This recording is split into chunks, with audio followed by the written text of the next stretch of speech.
The wind carried the faint, bitter smell of burnt pine and copper. Cole Halloway pulled his heavy collar up against his jaw. His horse, a stubborn roan named Silas, tossed its head and planted its hooves in the thickening snow. "Easy," Cole muttered. Through the driving whiteout, a dark shape materialized. It was a wagon, tilted hard on a busted axle. There were no horses tied to the front, no oxen, just splintered hickory wood and a canvas top flapping wildly in the wind like a broken wing. Cole didn't want trouble. He was a man who survived by riding around problems, not through them. But the frontier doesn't care much about what a man wants. He swung down from the saddle, keeping his right hand resting casually near the cold iron of his revolver. The snow around the wagon was churned into a muddy, slushy mess. Boot prints, a dozen of them at least, all heading north toward the ridge. He walked to the back of the wagon. Flour sacks were slashed wide open, bleeding white powder into the snow. A busted tin coffee pot lay in the dirt. But there were no bodies. That was the part that made the hairs on Cole's neck stand up. Rustlers usually left a loud, bloody mess behind. This felt entirely too quiet. Then he heard it. Not the wind. A thudding sound. Slow, rhythmic, coming from underneath the wagon bed. Cole froze. He thumbed the hammer back on his Colt. "Come on out," he called. His voice was rough, dry as trail dust. "I ain't patient." Nothing, just the howling wind. He knelt in the wet snow, peering into the shadows under the heavy oak floorboards. A false bottom had been cracked open, likely in a rush. Two wide, dark eyes stared back at him. It wasn't a rustler. It was a boy. He couldn't have been more than 6 or 7, wrapped in a heavy, oversized canvas coat that swallowed him whole. The kid was shivering so violently his boots were knocking against the wooden planks.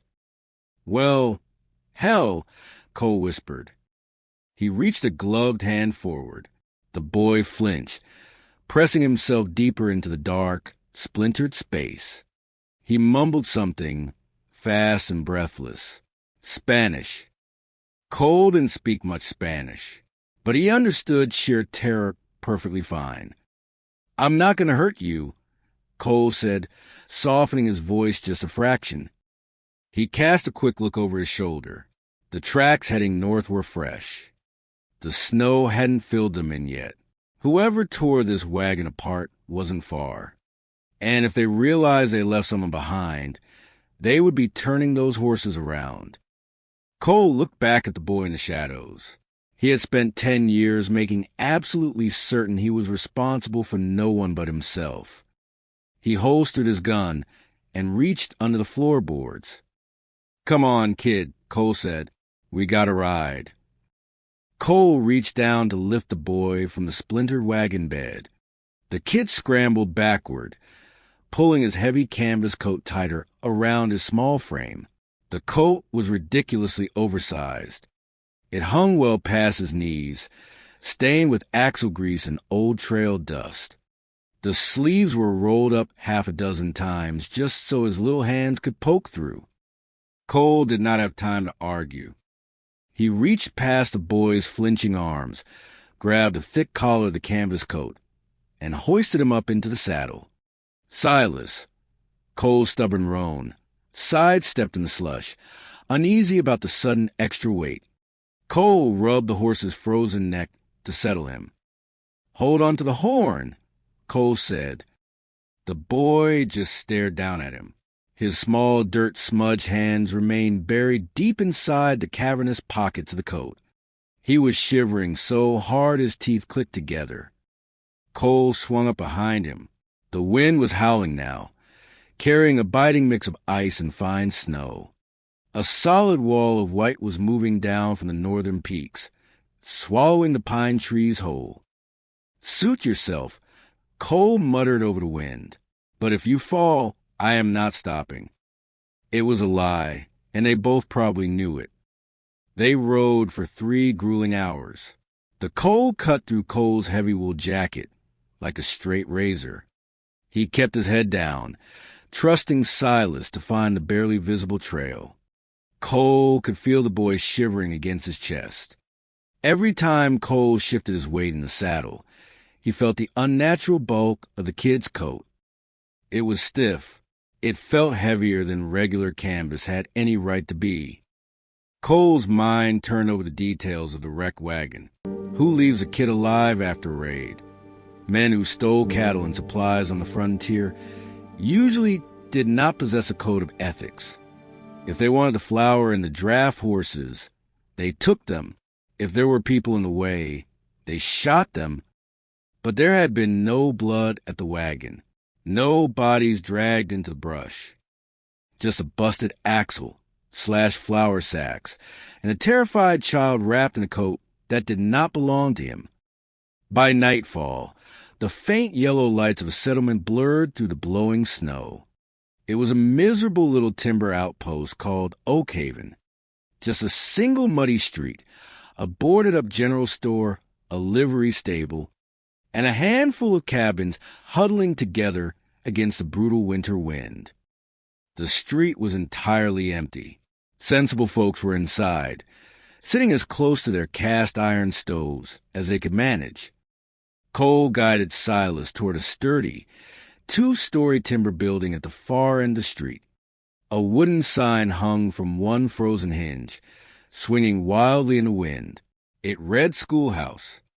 A warm, steady light spilled from the ground floor windows, casting long shadows across the snowdrifts.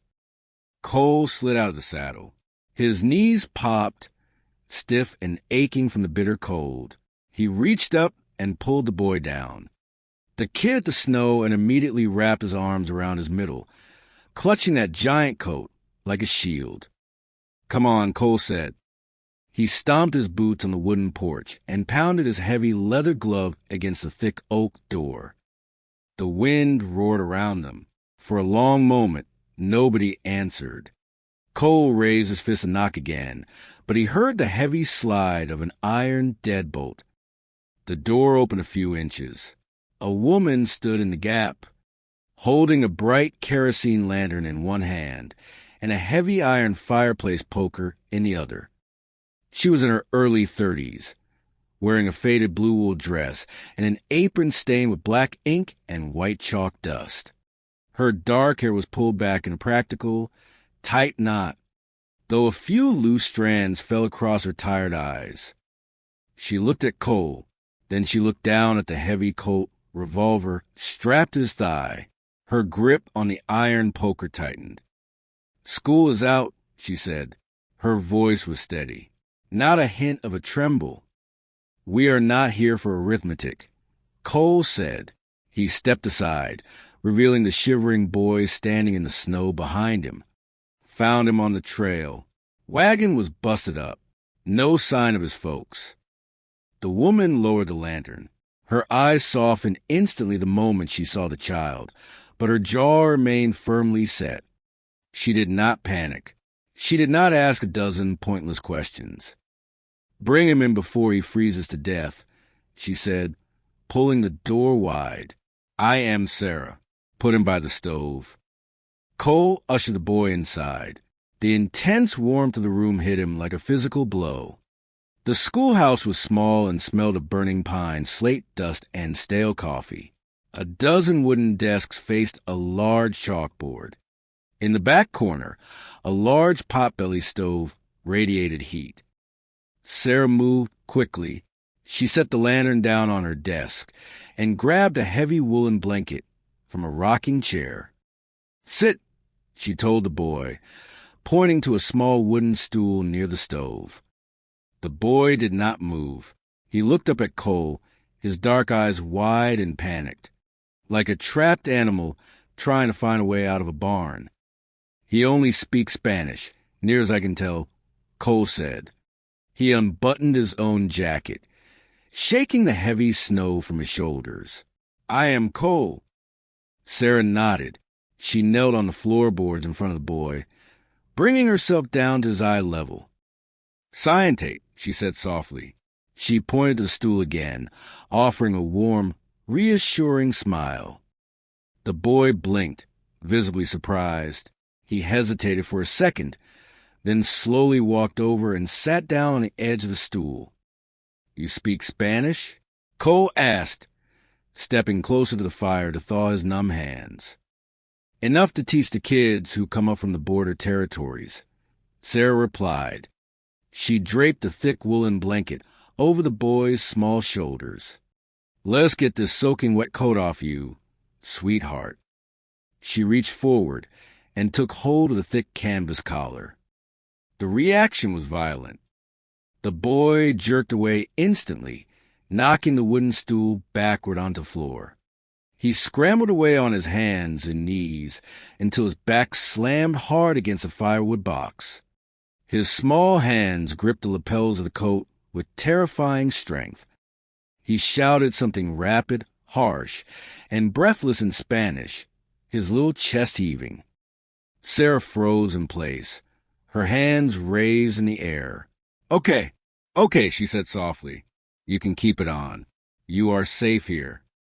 She slowly stood up and looked back at Cole. Her steady, no-nonsense demeanor cracked just a little bit. What exactly happened out there? She asked quietly. I do not know, Cole said. He stared across the room at the boy. The kid was breathing hard, his knuckles pure white where he gripped the thick, dirty fabric of the coat. Cole had seen desperate men protect gold claims with less fierce dedication than this child was showing for a ruined piece of canvas. Cole turned his back to the fire, letting the heat soak into his damp clothes. I found his wagon tore apart about 10 miles north, Cole said, keeping his voice low. Tracks heading toward the ridge. But it did not look like a normal raid. Sarah smoothed the front of her apron. Why not? Because rustlers steal what they can carry and burn whatever is left over, Cole said. They do not take the time to rip open floorboards with crowbars unless they are looking for something very specific. He looked back at the boy. The child was still clutching the heavy coat, his dark eyes watching their every single move from the shadows of the wood box. And whatever those men were looking for, Cole muttered, they did not find it. The schoolhouse clock ticked with a heavy, metallic thud that seemed to count down the minutes of the storm. By midnight, the blizzard had turned the windows completely white, packing drifts against the glass until the room felt like a wooden box buried under the earth. Sarah managed to coax the boy back onto the stool by offering him a tin plate of cold biscuits and lard. He ate with his left hand, shoving the food into his mouth with desperate animal speed. His right hand never let go of the thick canvas collar of his coat. Cole sat across the room on a low bench, a small sharpening stone scraping smooth, rhythmic circles along the edge of his pocket knife. He didn't look at the kid, but he didn't miss a thing either. He is going to choke if he keeps swallowing like that, Cole said, his voice flat. Sarah sat at her desk, mending a wool sock by the light of a single tallow candle. She didn't look up from her needle. He hasn't eaten in days, Mr. Halloway. Let him have his meal. Cole blew a layer of fine steel dust off the knife blade. He is hiding something in that coat. Sarah paused. Her needle hovered over the gray wool. He is a terrified child who just watched his world get tore apart. People hold on to strange things when they lose everything. Not like that, Cole said. He stood up, sliding the knife back into his pocket. A man holds a gun like that when he is down to his last 3 rounds. A kid doesn't hold a coat that way unless there is something inside the wool he is scared to lose. Sarah looked at the boy, who had finished the biscuits and was now licking the grease off his small fingers. She spoke softly to him in Spanish, asking his name. The boy looked up, his dark eyes shifting from Sarah to Cole. He hesitated, then whispered a single word. Mateo. Mateo, Sarah repeated, giving him a small nod. She asked him where his mother and father were. The boy didn't answer. He froze, his small frame stiffening again. He pulled the oversized sleeves down over his hands and tucked his chin into the collar. The silence in the room grew heavy, broken only by the whistling wind outside. "He is not talking," Sarah said quietly. "He knows what happens if he does," Cole said. Cole walked over to the window, scraping a small patch of frost off the pane with his thumb. There was nothing to see but a wall of swirling white. He had spent his whole life running from complications, and right now, this room was full of them. "First Light, I am moving on," Cole said to the room. "The town has a constable or a sheriff. Let them handle the wagon and the kid." "There is no sheriff here," Sarah said. Her voice had lost its soft, maternal tone. It was hard now. Pragmatic. "Sheriff died of the winter fever back in November. We have an old deputy named Miller, but he spent 40 years farming, and his knees are too bad to mount a horse in the summer, let alone a blizzard. Then the town council can figure out," Cole said, turning back to the fire. "I am a drifter, Miss Sarah. I do not stay where the water gets deep." The next morning arrived without a sun. The sky was a dull, leaden gray that made the snow look like dirty salt. The wind had dropped down to a miserable, steady groan, but the cold had deepened, turning the moisture in the air into needles that bit at the lungs. Cole walked down the middle of the empty street toward the livery stable. His boots sank past his shins in the fresh powder. The town was dead quiet. A plume of greasy gray smoke rose from the chimney of the saloon, but the rest of the buildings looked abandoned. Inside the livery, the air smelled of old manure and frozen straw. An ancient man with a crooked spine and a greasy wool cap was tossing moldy hay into a stall. "Morning," Cole said. The old man didn't look up. "If you're looking to buy grain, price went up 50 cents a bushel on account of the weather." "Just get in my horse," Cole said. He walked down the dark aisle to Silas's stall. The roan neighed softly, tossing its head, but it didn't step forward like it usually did. Cole frowned. He unlatched the wooden gate and stepped inside. "Come on, Silas," Cole murmured. The horse shifted its weight, then groaned. Its back left leg was lifted slightly off the straw, the hoof trembling. Cole knelt down in the filth, his hands tracing the line of the horse's leg. When he reached the hock, the animal flinched, pulling away. The joint was swollen, hot to the touch despite the freezing air in the barn. The old liveryman walked up behind him, leaning heavily on a pitchfork. "That roan ain't going nowhere today, mister." "What happened to him?" Cole asked, his voice tightening. "He was fine when I brought him in last night." Old barn floorboards get slick when the slush melts off the boots, the old man said, spitting a dark stream of tobacco juice into the straw. "Looks like he slipped in the night. Sprained that hock real good. 2 days, maybe 3 before he can carry a saddle without ruining the joint permanently." Cole stood up, his jaw clenched. He looked at Silas. The horse's eyes were clear, but the leg was completely useless for a long ride. A man without a horse on the frontier was as good as dead, and a lame horse in a blizzard meant you were stuck exactly where you didn't want to be. "You got liniment?" Cole asked. "In the cabinet by the forge," the old man said. "Cost you a dime." Cole dropped a silver coin into the man's rough palm and grabbed the brown glass bottle from the shelf. He walked out of the livery, his mind racing. It felt too convenient. A busted wagon, a missing crew, a silent boy, and now a lame horse. As he stepped back onto Main Street, the sound of iron horseshoes cutting through the deep snow caught his attention. 3 riders were coming down the trail from the North Ridge. They rode slow, their hats pulled low against the wind, their horses caked in frost. They weren't town folks. They wore heavy. grease-stained buffalo coats, and carried long Winchester rifles in their leather scabbards. Cole stepped into the deep shadow of the general store's porch, pulling his hat brim down. The riders pulled up in front of the saloon. The man in the lead was broad-shouldered, with a tangled black beard that was frozen white around his mouth. He didn't get down from his saddle. He just sat there, his eyes scanning the quiet windows of the town, like a hawk looking for a field mouse. One of the other men, a skinnier fellow with a scarred cheek, leaned over his saddle horn and called out toward the saloon door, "Hey, anyone alive in this icebox?" The saloon door creaked open an inch. A bald bartender with a dirty apron poked his head out, his arms crossed over his chest to keep warm. "We are open," the bartender shouted back, "but the beer is frozen in the kegs. Only whiskey today." "We ain't here to drink," the broad-shouldered leader said. His voice was a low, gravelly rumble that carried clearly through the cold air. "We are looking for a wagon.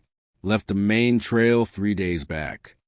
Big green Murphy wagon, pulled by 4 gray mules." The bartender shook his head. "Ain't seen no wagon since the snow started. Roads are closed." The leader narrowed his eyes. He didn't look like a man who took no for an answer. "What about people? Anyone coming to town from the north yesterday? A man on foot, maybe? Or a kid?" Cole stayed perfectly still in the shadows of the porch.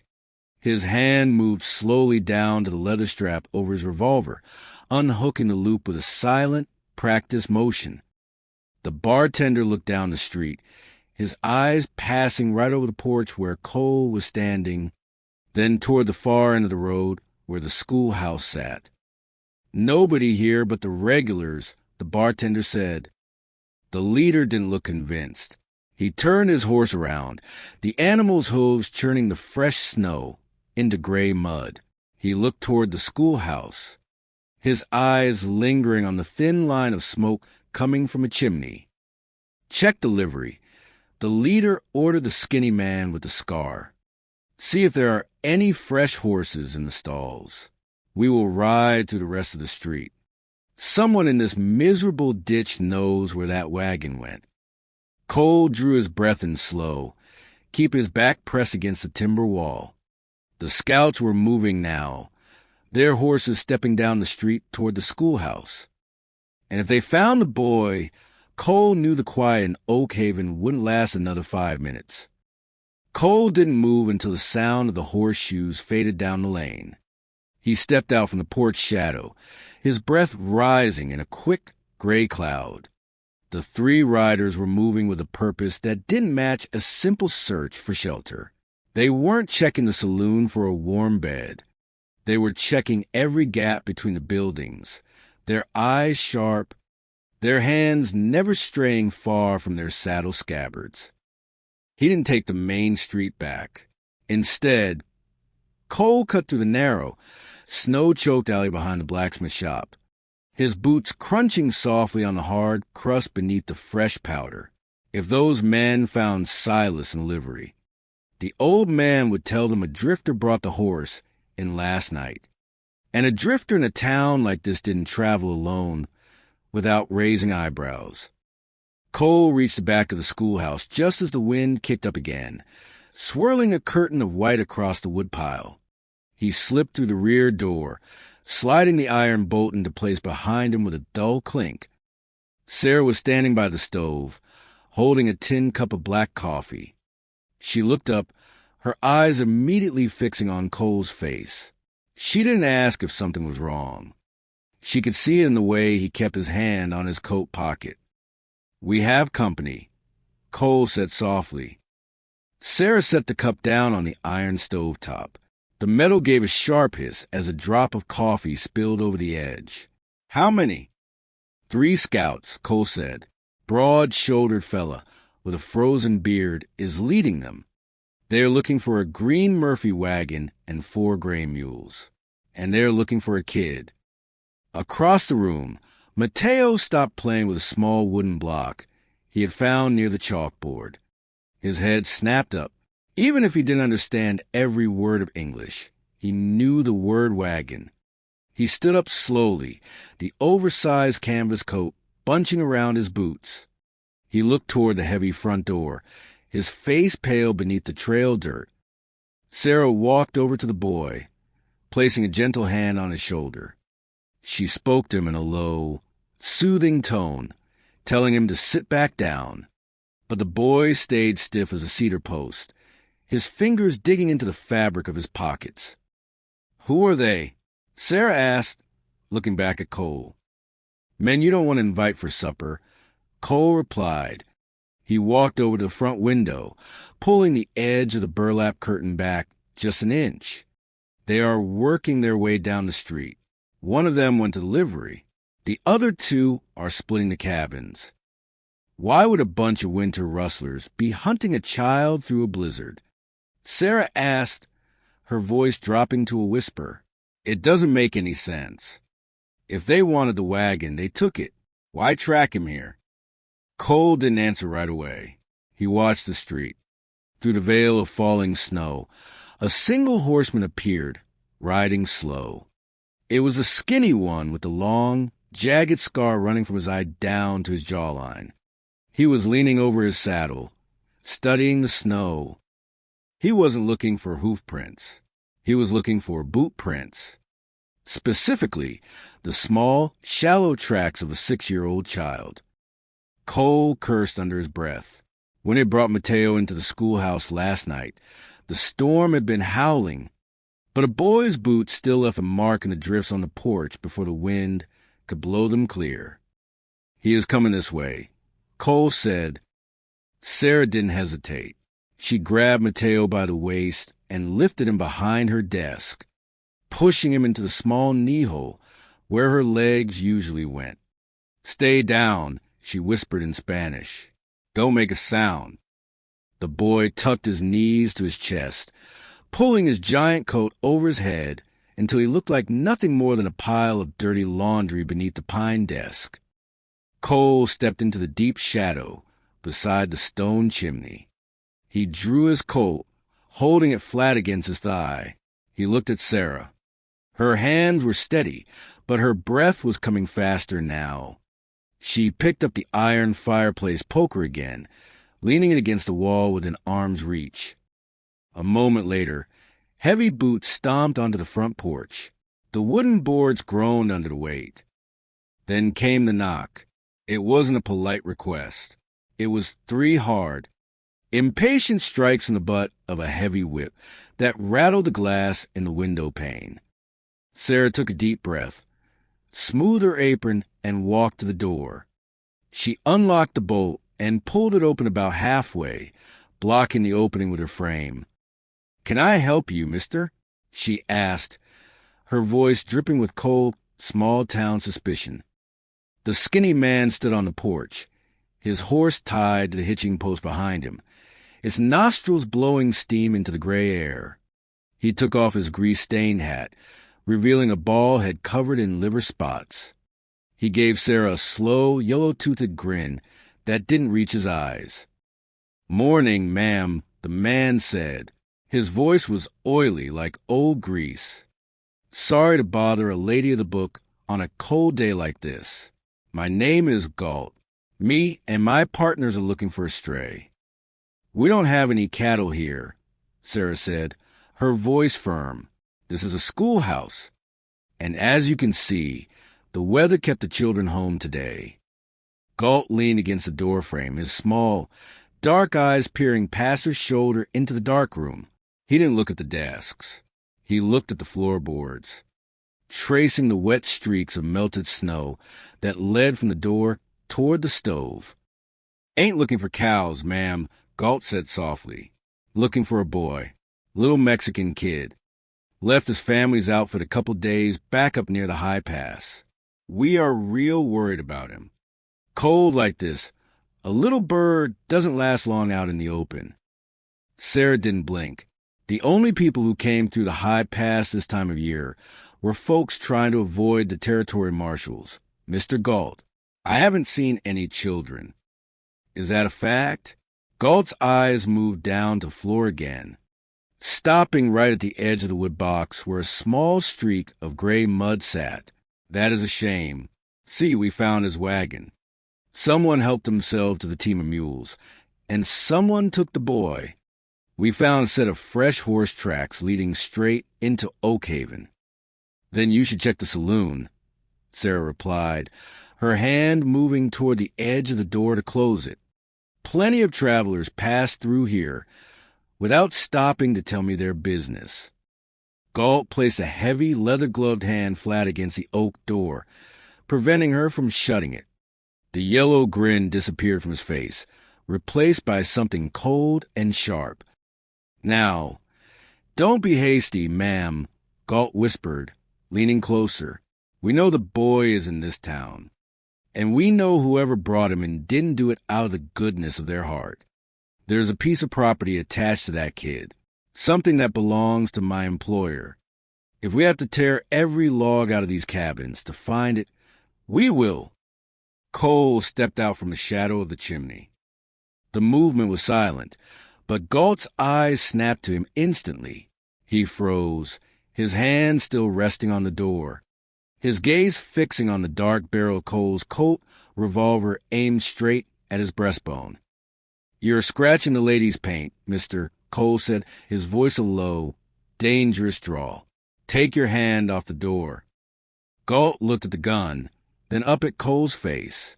He didn't look scared.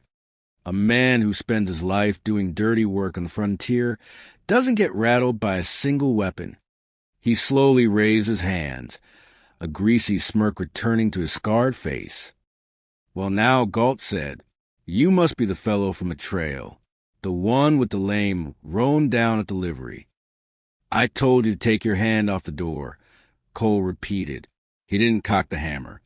He didn't need to. The distance between them was less than 10 feet. Galt slowly withdrew his hand, stepping back onto the snow-covered porch. He looked past Cole toward the desk in the back of the room, his eyes lingering on the dark space beneath the wood. He knew. He couldn't see the boy, but he knew exactly where he was. You are making a big mistake, friend, Galt said, backing down the porch steps toward his horse. You think you are doing a good deed, but you don't know what you're holding on to. That kid is carrying a debt that's been owed for 50 years. Our boss has been tracking that name from the border all the way to this frozen ditch. He swung up into his saddle, gathering the reins in his left hand. He looked down at Cole one last time, his eyes flat and dead. Enjoy the fire while it lasts, Galt said. The blizzard is going to clear by morning. And when the rest of our boys ride down from the ridge, a single six-shot ain't going to save the schoolhouse. He turned his horse around and trotted back into the whiteout, leaving nothing but a fresh set of tracks that the wind began to fill immediately. Cole stood in the doorway, watching the rider vanish into the gray mist. The open loop was wide open now, heavy and dark in the cold air. What kind of debt could a 6-year-old boy carry from a border? And what was hidden inside that oversized canvas coat that was worth a gang of killers tearing a frontier territory apart? Sarah let out a long, shaky breath behind him, her knuckles white as she gripped the doorframe. They're coming back, aren't they? She asked. Cole holstered his gun and looked back at the desk where Mateo was slowly poking his head out from the darkness. Yes, sir, Cole said quietly, and they aren't going to wait for the snow to melt. The heavy oak door settled against its iron frame with a solid thud. Cole slid the deadbolt across, the cold metal biting against his knuckles. He did not step away from the window. He stood off to the side, peering through a small frost-cleared patch on the glass, watching the tracks of Galt's horse slowly disappear under the driving snow. Sarah let out a long, ragged breath. She leaned back against her desk, pressing the palms of her hands against her eyes. For a minute, the only sound in the schoolhouse was a popping of pine sap in the pot-belly stove. Mateo crawled out from under the desk. He did not make a sound, just curled his small frame against the legs of Sarah's chair, pulling the edges of that oversized canvas coat tight around his knees. He looked up at Cole, his dark eyes wide and unblinking. Who is this employer Galt was talking about? Sarah asked. Her voice was steady again, the temporary shock replaced by a hard, frontier pragmatism. Cole let the burlap curtain fall shut. It does not matter. What matters is that they ain't leaving until they get what they came for. Galt didn't ride down here to negotiate. He came to confirm the kid was here. He walked over to the stove and held his hands out to the iron. The heat felt good, but it couldn't chase the chill out of his gut.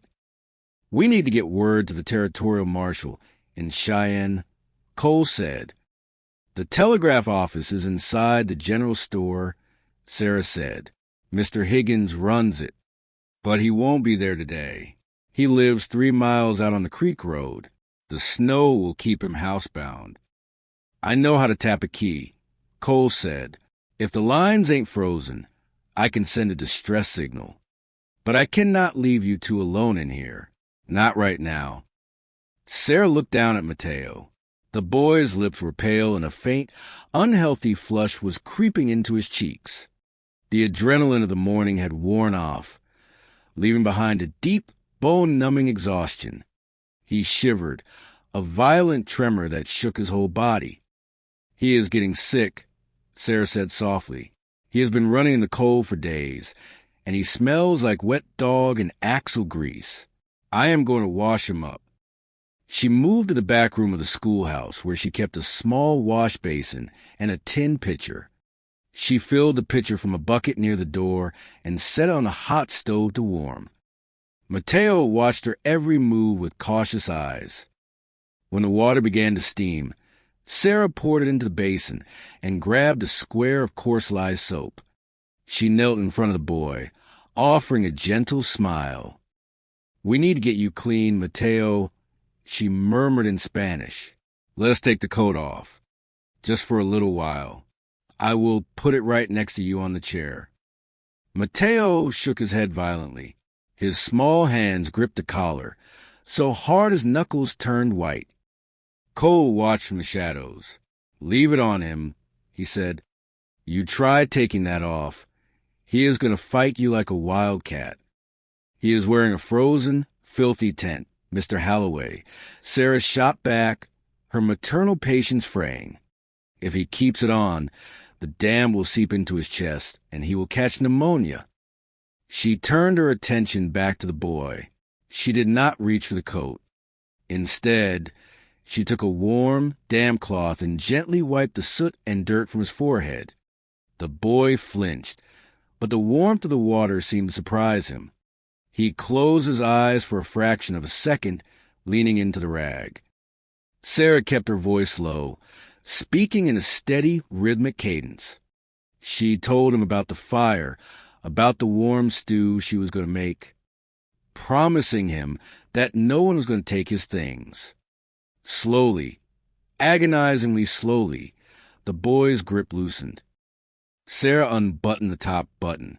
Then the second, Mateo's breath hitched, but he did not pull away. She slipped the heavy canvas off his left shoulder, then his right. As the coat slid down his arms, it hit the floorboards with a dull, heavy thud. It sounded like a sack of wet sand hitting the deck. Sarah frowned. She reached down to pick it up and drape it over the chair, but she stopped. She grabbed the collar with both hands and lifted, her shoulders strained with the effort. Mr. Halloway, Sarah said, her voice tight. Cole crossed the room in 3 strides. He took the coat from her hands. The moment the weight transferred to him, his eyes narrowed. A canvas duster weighed maybe 5 pounds wet. This thing weighed closer to 20. It was stiff, refusing to fold naturally. Cole laid it flat on one of the student desks. He ran his hand over the stained yellow canvas, pressing his fingers into the thick wool lining. Mateo let out a sharp cry and lunged forward, trying to grab the sleeve. "Hold him," Cole ordered. Sarah caught the boy around the waist, pulling him back. "It is okay, Mateo. It is okay." Cole ignored the boy's frantic struggles. He pressed his thumb against the back panel of the coat. The lining was unnaturally thick, padded with something hard and inflexible. He pulled his pocket knife from his trousers, snapping the blade open with a sharp click. "What are you doing?" Sarah asked. "Finding out what a man is willing to burn a wagon for," Cole said. He slipped the tip of the blade into the heavy seam running down the center of the back. The thread was thick, heavy twine, the kind used for saddlery, not clothing. It had been stitched in a hurry, the loops uneven and frantic. Cole sawed through the twine. The seam split open with a tearing sound. Inside the wool lining, wrapped carefully in yellowed oilcloth, was a flat, rigid package. Cole pulled it free. It was roughly the size of a ledger book, bound tight with leather straps. He set it on the desk and untied the knots. The oilcloth fell away, revealing a thick stack of brittle, cracked parchment. The top page was drawn in faded black ink. It was a map. The topography was incredibly detailed, showing mountain ridges, river bends, and elevation lines. But the landmarks were wrong. They weren't in English. The script was elegant, sweeping Spanish from a century ago. Sarah stepped closer, her eyes scanning the faded ink. "What is it?" Cole traced a finger over a series of small, hand-drawn crosses marking a canyon system. "The Rio Grande," he muttered, "and here, the Sangre de Cristo Mountains." He flipped to the next page. It wasn't a map. It was a manifest.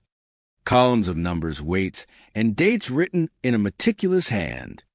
Beside the numbers were simple charcoal sketches of heavy ingots. "Silver," Cole whispered. He looked up at Sarah, the gravity of the situation settling over the room like a physical weight. 50 years ago, rumors started drifting up from the border about a Spanish silver train that went missing during a storm in the mountains. Cole said. Folks said it was carrying 2 tons of refined silver bound for coast. The whole caravan vanished. Treasure hunters have been tearing up the territory for decades looking for it. And this boy's family found it? Sarah asked, staring at the manifest. Or they found a man who knew where it was, Cole replied. Galt said the boy was carrying a debt. If this map points to 2 tons of Spanish silver, a lot of people would have died for it before it ever ended up sewn into a child's coat. Mateo had stopped fighting. He stood quietly in Sarah's grip, watching the map on the table. He reached out a small, trembling hand and pointed to a faded signature at the bottom of the manifest. Mi abuelo, the boy whispered. His grandfather, Sarah translated softly. Cole stared at the parchment.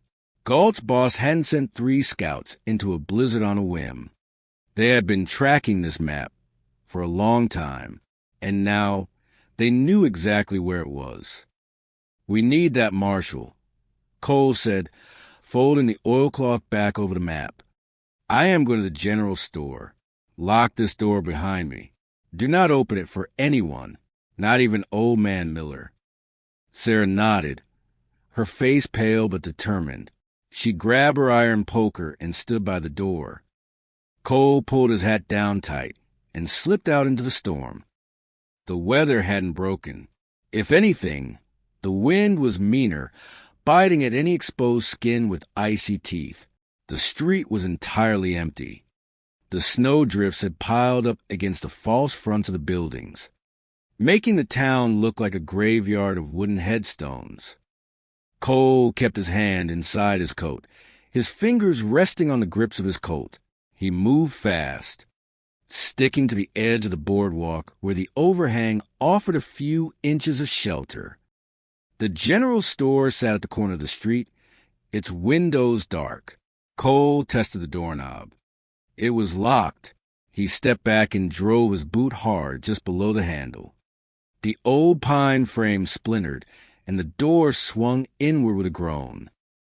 The inside of the store smelled of dry goods, kerosene, and peppermint. Cole didn't bother looking at the shelves. He headed straight for the small wooden enclosure at the back, where the telegraph machine sat on a cluttered desk. He slid into the chair and brushed a layer of dust off the brass key. He knew the emergency cadence. 3 short taps, 3 long, 3 short. He reached over and flicked the copper switch to open the circuit. Nothing happened. There was no familiar hum of electricity. The brass key felt dead under his fingers. Cole frowned. He tapped the key a few times, listening for the sharp clack of the relay. Silence. He stood up and followed the copper wire running from the desk up the wall to a small hole drilled near the ceiling. He walked outside, stepping into the deep snow behind the store, looking up at the wooden telegraph pole leaning precariously against the wind. The wire was gone. It hadn't snapped from the ice. Someone had climbed halfway up the pole and cut it clean with a pair of heavy shears. The loose end was currently whipping wildly in the wind, a dead black snake thrashing against the gray sky. Cole's stomach tightened. They didn't just track the boy here. They were isolating the town. A sudden, sharp crack echoed through the snowy street. It wasn't ice breaking. It was a distinct, heavy report of a Winchester rifle. The sound came from the North Ridge, echoing off the timber buildings. Cole spun around, drawing his Colt in one fluid motion. Through the swirling white curtain of the storm, he saw them. Not 3 riders. A dozen. They were fanned out in a wide line across the ridge, sitting silently on their horses, looking down at the settlement. The blizzard blurred their features, turning them into dark, faceless phantoms waiting in the snow. They weren't moving closer yet. They were simply letting the town know they were there. And they had nowhere else to go. Cole looked back toward the schoolhouse. The thin trail of smoke from the chimney felt like a beacon in the dark. He had tried his whole life to avoid other people's wars. But as he stood in the freezing wind, clutching a gun that suddenly felt entirely too small, he knew his running days were over. The war had finally caught up. Cole slipped through the heavy oak door of the schoolhouse and drove the iron bolt home. The sound echoed like a hammer strike in the quiet room. Sarah was standing exactly where he had left her, the iron poker gripped tight in her hands. Mateo was sitting under the desk, holding the torn canvas coat. "The wire is gone," Cole said. He didn't sugarcoat it. Snipped clean at the pole. And they brought friends. "How many?" Sarah asked. "I counted 12 on the ridge," Cole said, checking the cylinder of his coat. "There might be more in the timber." Sarah lowered the iron poker. 12 men against 1 drifter with a 6-shooter. Cole didn't answer. He walked over to the nearest window and pulled the heavy burlap curtain tight, leaving only a sliver of glass exposed. Then he turned to the rows of heavy oak desks. "Help me move these," Cole said. They worked in silence. The heavy wooden desks scraped across the floorboards, piling up against the windows and the front door. It wasn't going to stop a rifle bullet, but it would slow down a man trying to climb through the glass. Mateo crawled out from under the desk. He didn't speak, but he started picking up the thick, heavy textbooks stacked in the corner, carrying them over to Sarah. She took them, giving the boy a tight, grateful nod, and wedged the books between the gaps in the desks to thicken the barricade. When the windows were blocked, Cole walked over to Sarah's desk. He opened the bottom drawer. Inside was a battered, lever-action Winchester rifle and a half-empty box of .44 caliber cartridges. "School board issue that?" Cole asked, pulling the rifle out and checking the action. left over from the previous teacher. Sarah said, wiping a streak of dust from her cheek. He said the wolves used to come down from the mountain when the snow got too deep. Cole loaded the rifle, thumbing the brass cartridges through the loading gate one by one. The metallic snick-clack was the only sound in the room, besides the wind howling against the roof shingles. They ain't waiting for the storm to break. Cole said, the snow give them cover. If they wait for a clear sky, the whole town sees them. Right now, they can walk right up to the porch and nobody 50 yards away would know. He handed the box of spare cartridges to Sarah. Keep these close. The waiting was the hardest part. The afternoon light faded, turning the white blizzard outside into a dark, swirling gray abyss. The temperature inside the schoolhouse began to drop. They couldn't keep the stove burning high. The smoke from the chimney was a target, and the glow of the fire would backlight them through the windows.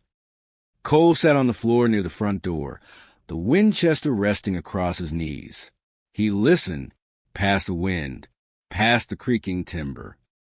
Then he heard it, the unmistakable crunch of heavy boots breaking through the snow crust on the front porch. Cole raised his hand, signaling Sarah to get down. She pulled Mateo behind the cast-iron stove, shielding his small body with her own. A voice called out from the porch. It was Galt. Teacher lady, the oily voice cut through the wind. We know he is in there. Send the kid out with the coat, and we ride away. Nobody has to get hurt over a piece of canvas. Cole didn't answer. He sighted down the barrel of the Winchester, aiming right at the center of the heavy oak door. I am losing my patience, Galt shouted, his voice turning ugly. You got 10 seconds before we turn this schoolhouse into firewood. Cole counted to 3 in his head. Then he pulled the trigger. The Winchester roared, a deafening explosion in confined space. The heavy lead slug punched straight through the center of the oak door. A sharp cry of pain echoed from the porch, followed by the heavy thud of a body falling into the snow. It was the only warning Cole gave. A split second later, the front of the schoolhouse erupted. Glass shattered violently as a dozen rifles opened fire from the street. Bullets tore through the wooden siding, sending deadly splinters flying across the room like shrapnel.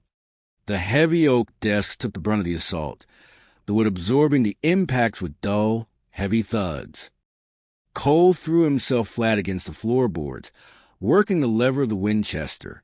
He rolled to the left, firing blindly through the broken window, trying to keep them pinned down.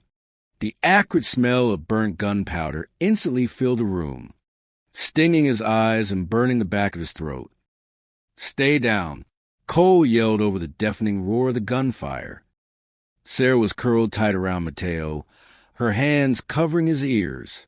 The boy's eyes were squeezed shut, his small body trembling violently against the iron legs of the stove.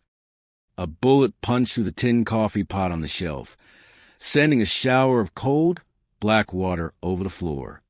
Another round shattered the chalkboard, dropping a cloud of white dust over the room. They were pouring lead into the building with ruthless efficiency. Cole knew military tactics when he saw them. They were suppressing the front while someone moved around to the back door. Cole scrambled backward, keeping his head low. He reached the rear of the room just as a handle on the back door rattled. He didn't wait. He leveled the Winchester and fired twice through the wood. He heard a man curse loudly in the alleyway, followed by the sound of boots scrambling away through the deep snow. The firing from the front stopped. The sudden silence was almost worse than the gunfire. Cole's ears were ringing. He stayed low, breathing hard, sliding 2 more cartridges into the loading gate. Are you hit? Cole called out, his voice hoarse. No, Sarah called back, her voice shaking but clear. We are okay. Cole crawled over the front window and peeked through a bullet hole in the desk. through the swirling snow. He saw the faint orange glow of a torch being lit. The wind whipped the flame, but the man holding it shielded it with his heavy buffalo coat.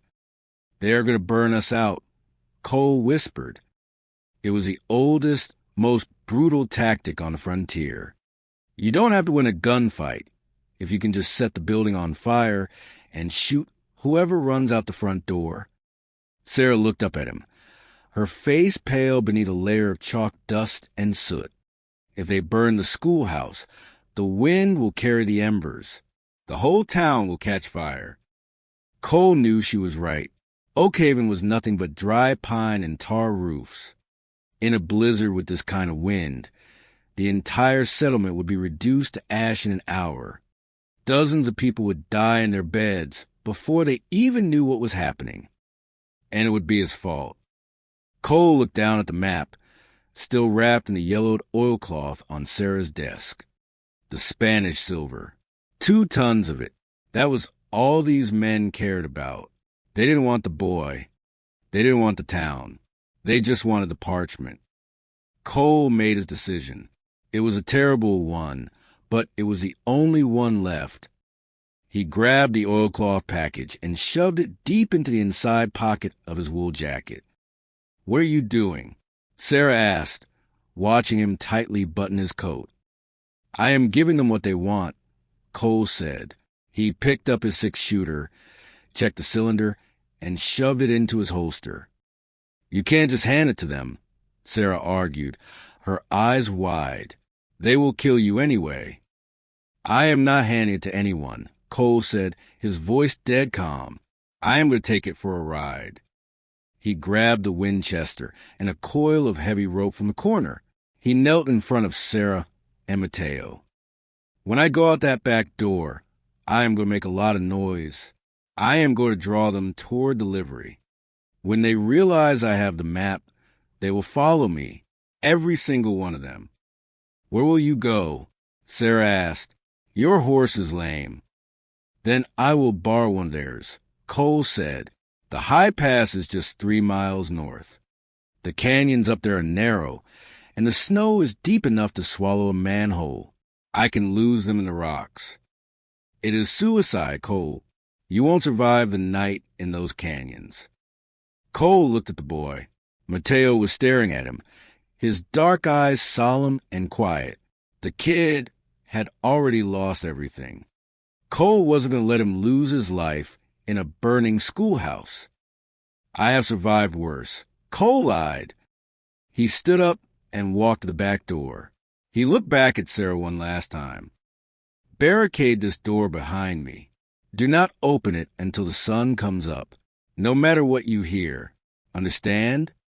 Sarah nodded, tears mixing with the dust on her cheeks. "Be careful." Cole didn't say goodbye.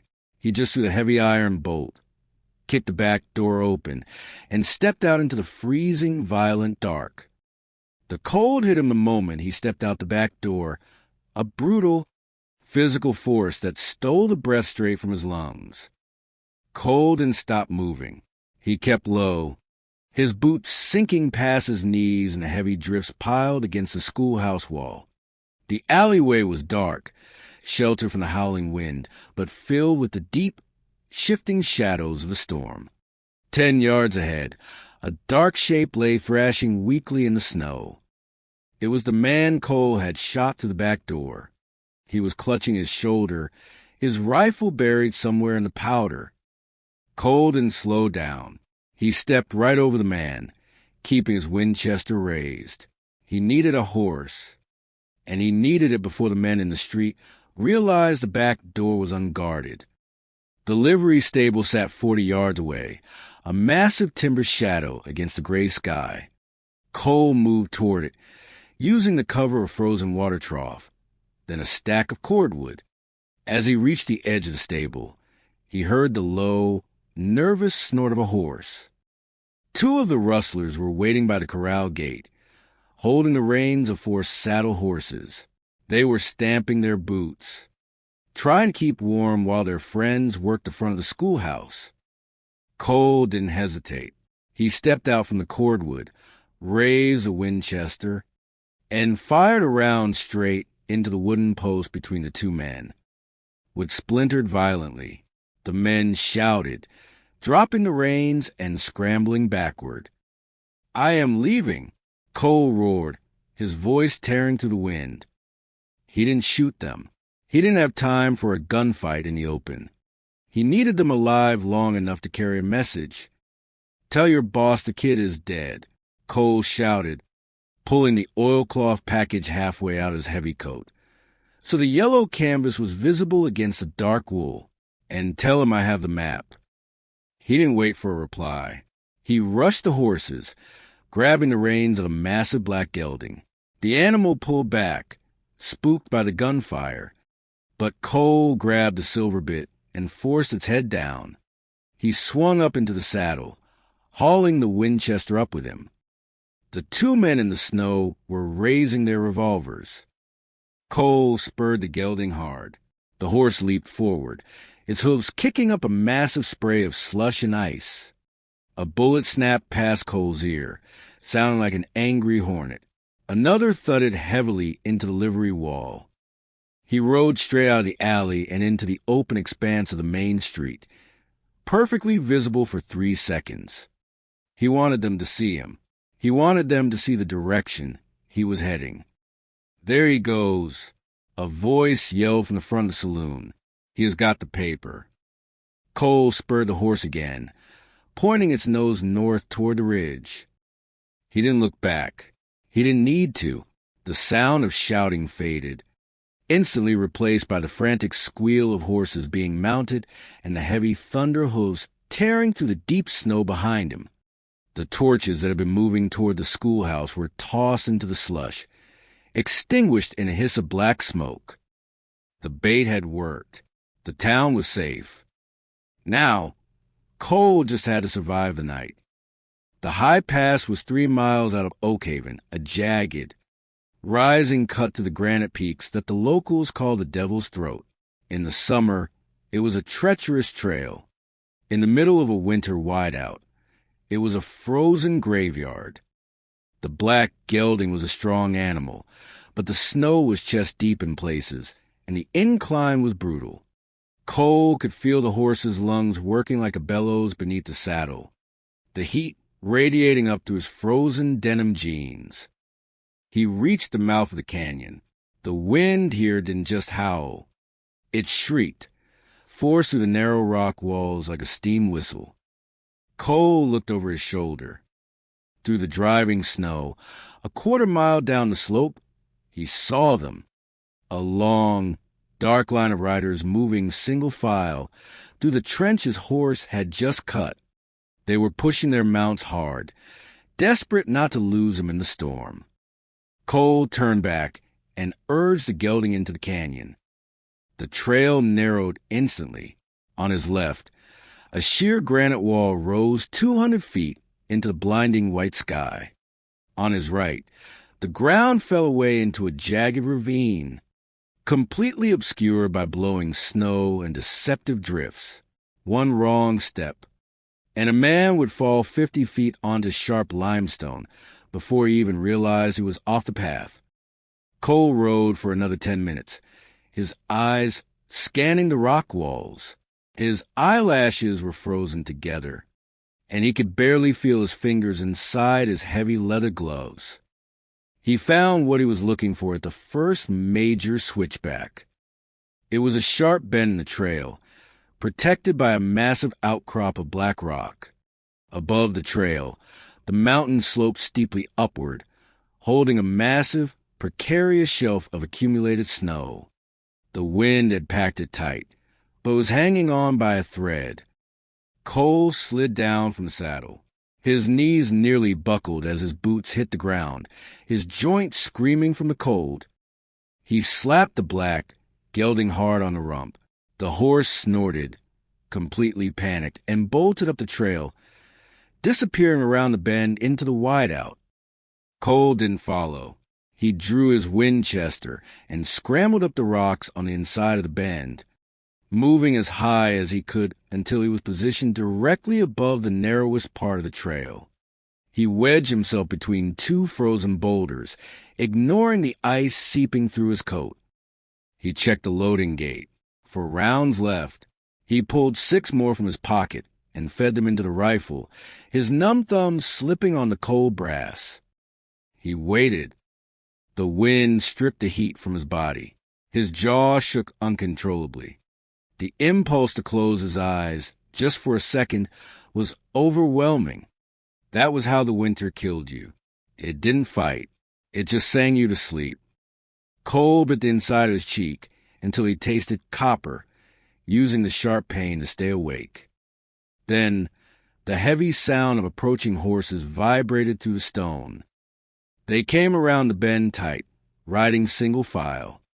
Galt was in the lead, his scarred face wrapped in a heavy wool scarf. Behind him rode the broad-shouldered leader, holding a lever-action rifle across his saddle horn. 5 more men followed, their horses completely exhausted, heads hanging low. They reached the middle of the switchback. They stopped, looking at the fresh tracks in the snow. He went up the ridge.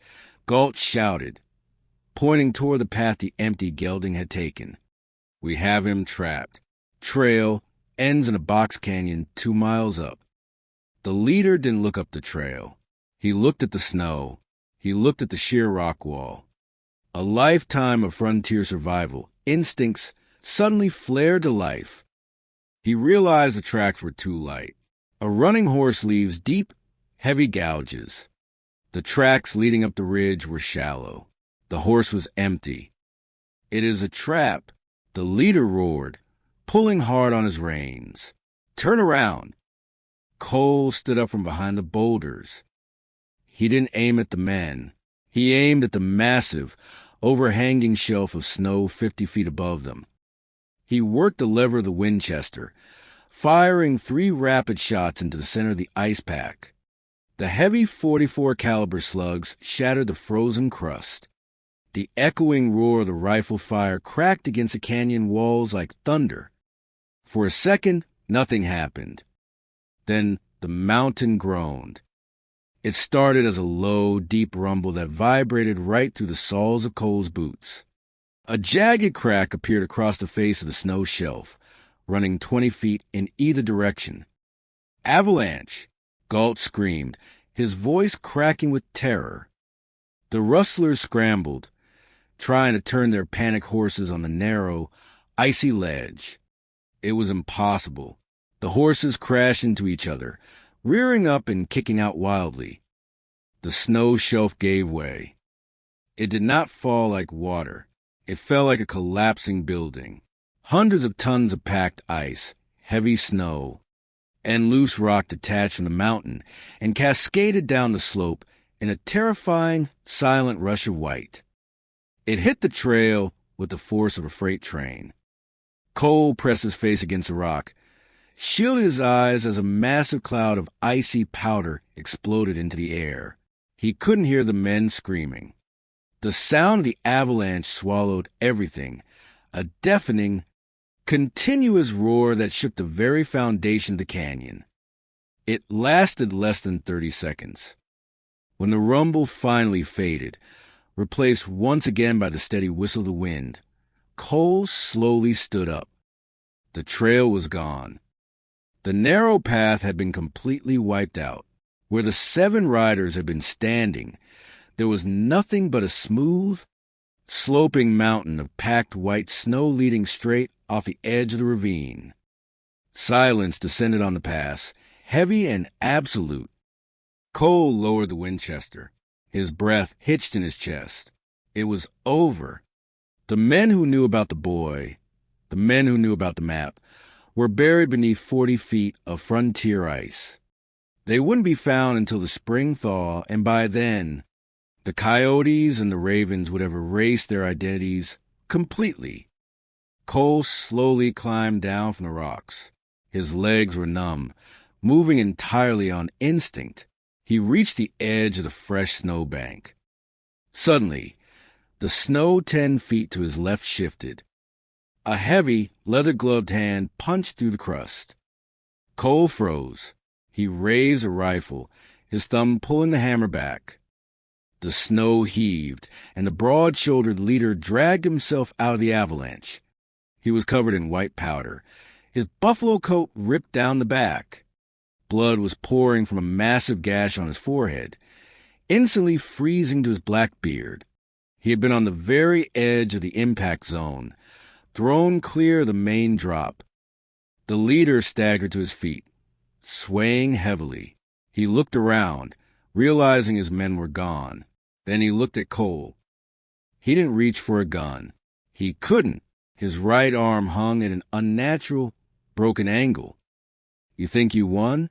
The man gasped, spitting a stream of bloody saliva into the snow. "That map. It belongs to a man who owns half the territory down south. He will send more. He will never stop sending them." Cole looked at the broken man standing in the blizzard. He reached into his coat with his free hand and pulled out the yellow oilcloth package. He untied the leather straps with his teeth, letting the brittle, ancient parchment fall into his hand.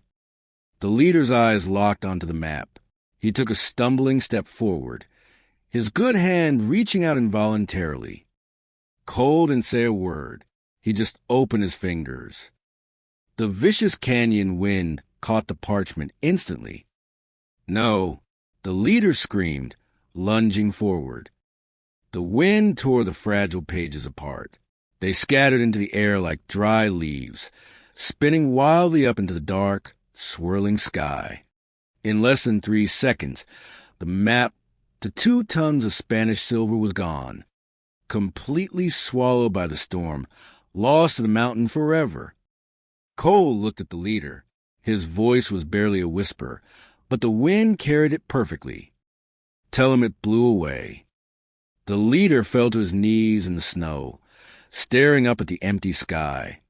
A broken man destroyed by an obsession he didn't even own. Cole turned his back on him and began the long, freezing walk down the mountain.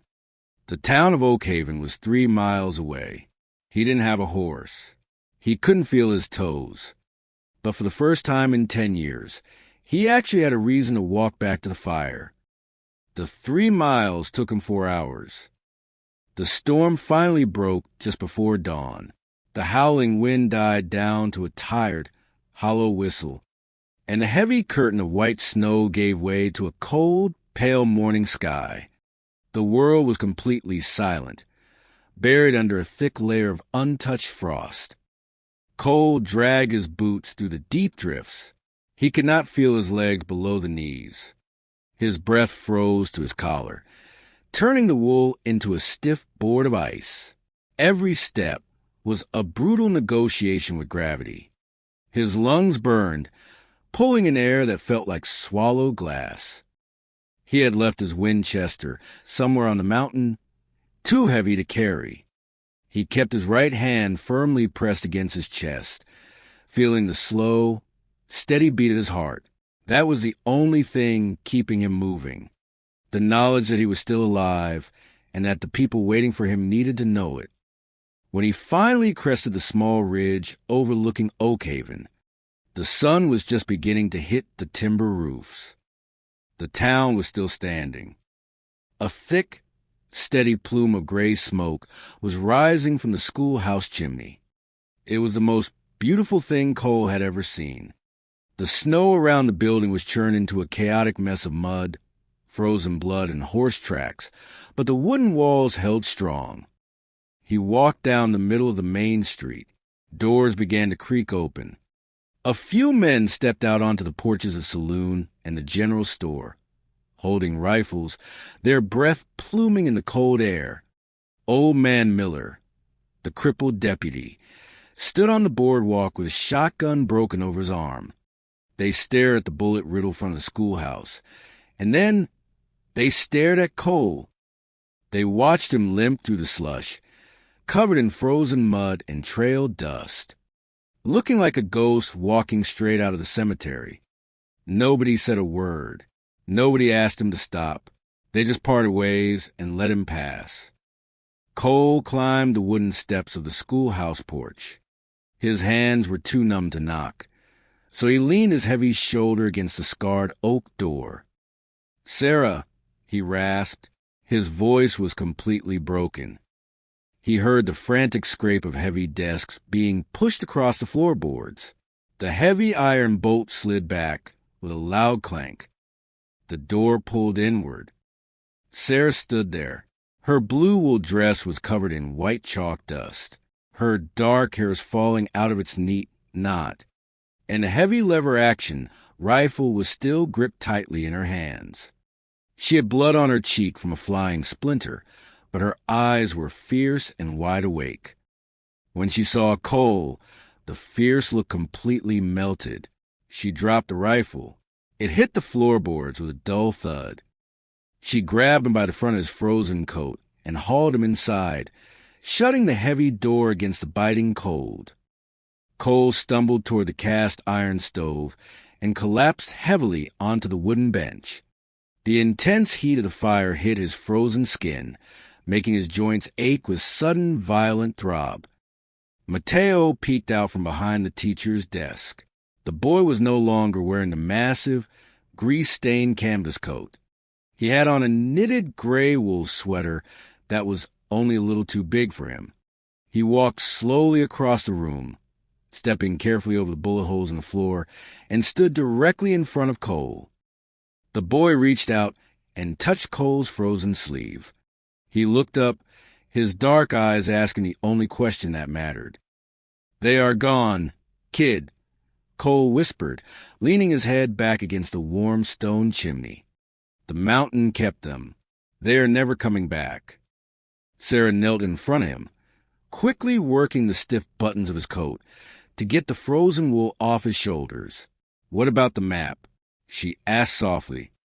Cole managed a weak, exhausted smile.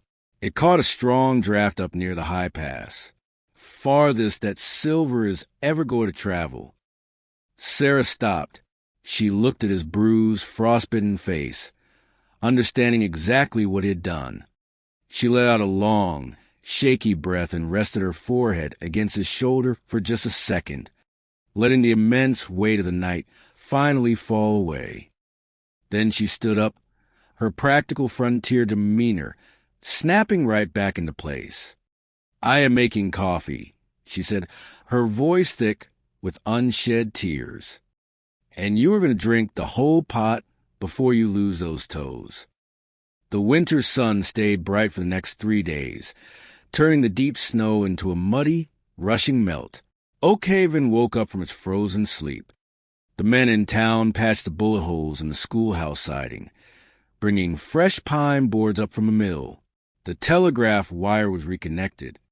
The bodies of the 2 scouts left in the street were loaded onto a flatbed wagon and hauled out to the frozen dirt beyond the cemetery line. Nobody bothered Cole.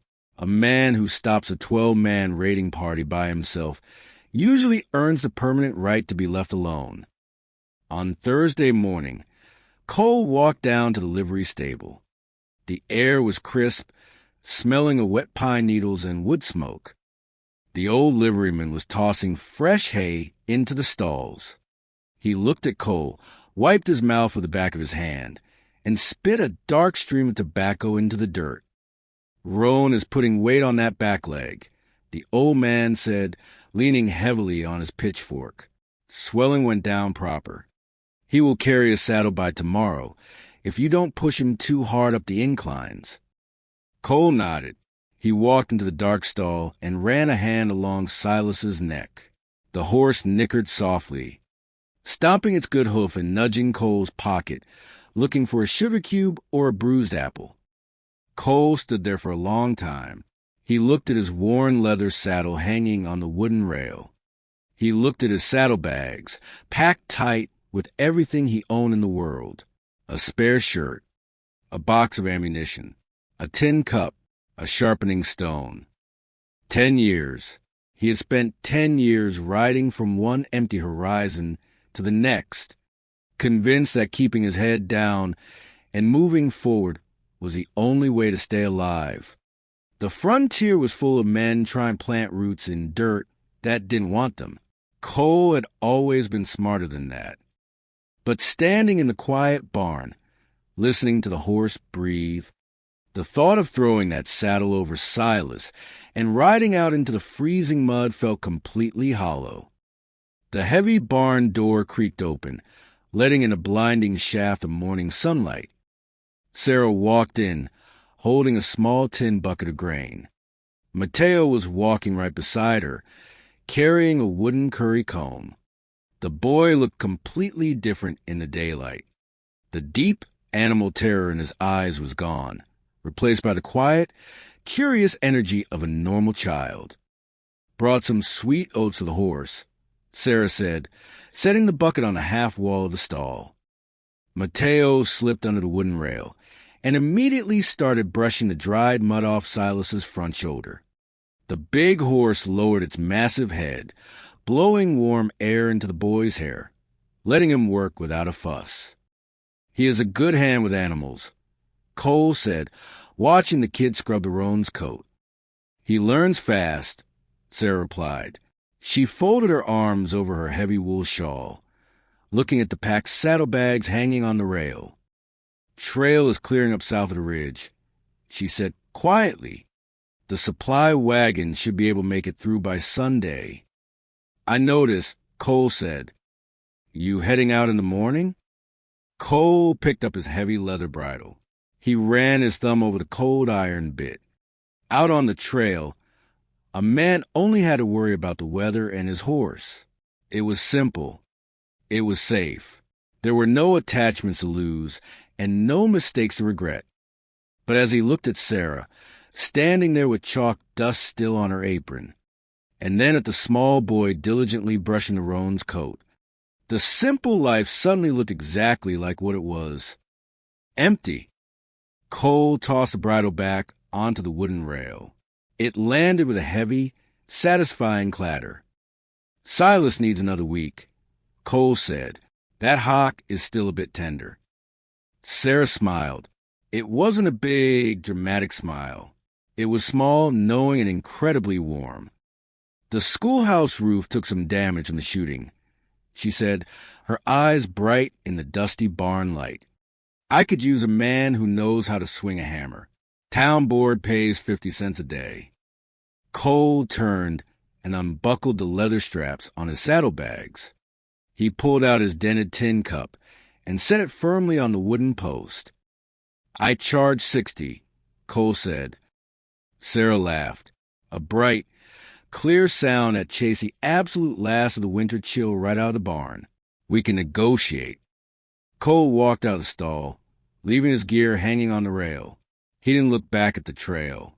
The solitary drifter was finally gone, buried somewhere up in the high pass under 40 feet of snow. He followed Sarah and the boy back out into the bright morning sun, ready to see what it felt like to finally stay.